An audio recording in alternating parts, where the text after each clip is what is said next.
Yesterday from the morning, I was calling his number, but nobody was answering.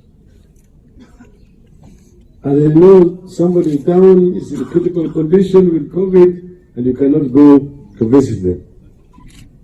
I was not able to go to visit Nyagarama.